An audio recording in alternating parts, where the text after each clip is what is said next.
రెండు తెలుగు రాష్ట్రాల్లో ఈడీ సోదాలైతే నిర్వహిస్తుంది.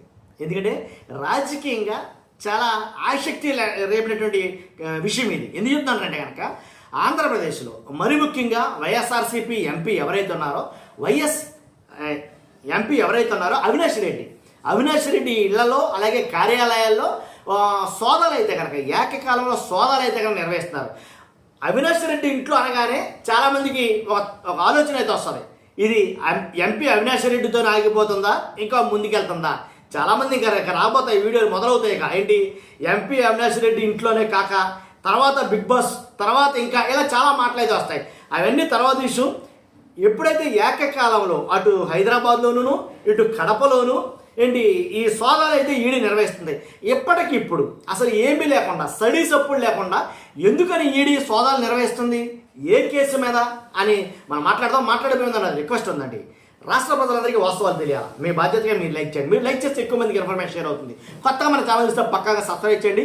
మీ అమూల్యమైన అభిప్రాయాన్ని కామెంట్ రూపంలో తెలియజేయండి. రానున్న స్థానిక ఎన్నికలు ఓ పక్క నుంచి రాష్ట్రంలో రాజకీయంలో హీటెక్కిస్తున్నాయి. కాబట్టి నువ్వా నేనా అనేటట్టుగానే ఉండబోతున్నాయి. స్థానిక సంస్థల ఎన్నికలు అయినప్పటికీ చాలా హోరాహోరీగా అయితే జరగబోతున్నాయి. జగన్మోహన్ రెడ్డి గారు వాటి మీద ఒక రకమైన సంచలన వ్యాఖ్యలు చేశారు. మేము రాజకీయంగా ఎన్నికలు ఎదుర్కోవడానికి అలాంటి యుద్ధానికి మేము ఎప్పుడూ సిద్ధమే. కాబట్టి ఈ ఎన్నికల నిమిత్తం చంద్రబాబు నాయుడు గారు ఏమైనా చేయొచ్చు, ప్రలోభాలు పెట్టొచ్చు, తాయిలాలు ఇవ్వచ్చు, ఇలా 1, 2 కాదు చాలా సంచలనమైన వ్యాఖ్యలు అయితే కనుక జగన్మోహన్ రెడ్డి గారు చేశారు. ఇలాంటి టైంలో ఈడీ సోదాలంటే ఒకసారి ఆలోచించండి. అందులోనూ వైఎస్ఆర్సీపీ ఎంపీ అవినాష్ రెడ్డి ఇంట్లో ఆయన కార్యాలయాల్లో సోదాలంటే కనుక ఇంకా ఆయన మీద సోదాలు నిర్వహిస్తారంటే కనుక ఇంక దేని గురించి అయ్యి ఉంటుంది అని అంటే కనుక వివేకానంద హత్య కేసు ఏదైతే ఉందో దాని నిమిత్తమే అని అయితే అనుకుంటున్నారు. ఆయన ఒక్కరి మీద అంటే కనుక దేవిరెడ్డి శంకర్ రెడ్డి, దస్తగిరి, అలాగే తుమ్మలపల్లి సంబంధించినటువంటి ఎర్ర గంగిరెడ్డి, సునీల్ యాదవ్, ఇంకా కొంతమంది వ్యాపారవేత్తల హైదరాబాద్లో తనిఖీలు అయితే నిర్వహిస్తున్నారని తెలిసింది.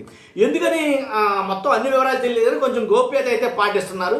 కాబట్టి వాస్తవం అయితే ఇదే కేసు నిమిత్తం అయితే ఉంటుంది, అంతకు మించి వేరేదైతే ఏమీ లేదు.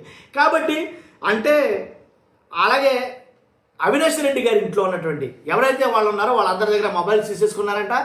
చాలా సీరియస్గా అయితే కనుక తనిఖీలు అయితే ప్రారంభించారు. కాబట్టి ఇది ఎటు టర్న్ తీసుకోబోతుంది, ఎవరి దగ్గరికి వెళ్ళి ఎండ్ అవుతుంది? ఎంపీ అవినాష్ రెడ్డి దగ్గర మాత్రమే లేకపోతే ఇంకా వేరే వాళ్ళ దగ్గర కూడా ఏమన్నా సోదాలు కానీ తనిఖీలు కానీ ఉంటాయా అని అంటే కనుక ఆల్రెడీ ముసుగులో గుద్దులాట ఎందుకు జగన్ గారికి కూడా ఎలాంటి పరిస్థితి ఏర్పడుతుంది అంటే కనుక జగన్ గారికి ఏనాడో కోర్టులు క్లీన్ చిట్ ఇచ్చాయి. ఆ కేసుకి జగన్ గారికి సంబంధం లేదని నన్ను అడిగితే కనుక క్లీన్ చిట్ కాదు, అలాంటి ఆయన పేరు ప్రస్తావన లేకపోవడం.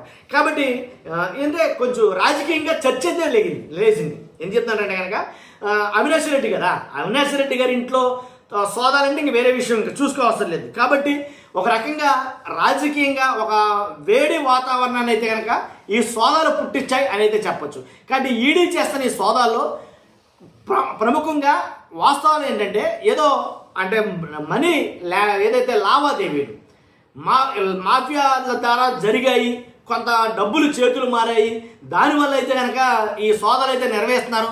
వాటి కోసం కొన్ని ఆధారాలు సేకరించడం కోసం ఏకకాలంలో 10 చోట్ల ఇంచుమించుగా 4 అధికారులు, ఒక చోట 3 పోలీసులు కలిపిన టీంలు ఇలాగా సోదాలు అయితే నిర్వహిస్తున్నారో ఒక డబ్బులు చేతులు మారినట్టుగా ఆ హత్య కేసు నిమిత్తం దానివల్ల ఈ సోదాలని చెప్తున్నారు. ఎంతవరకు ఏంటనేది తెలుస్తుంది ఇంకొక హాఫ్ అన్ అవర్ 1 అవర్లో ఖచ్చితంగా అన్ని వివరాలు బయటకు వస్తాయి. కానీ దీని మీద అయితే ఖచ్చితంగా ఒక ఆసక్తి అయితే నెలకొంది అందరిలో. కాబట్టి చూస్తున్నాం మీరు అందరూ కూడా.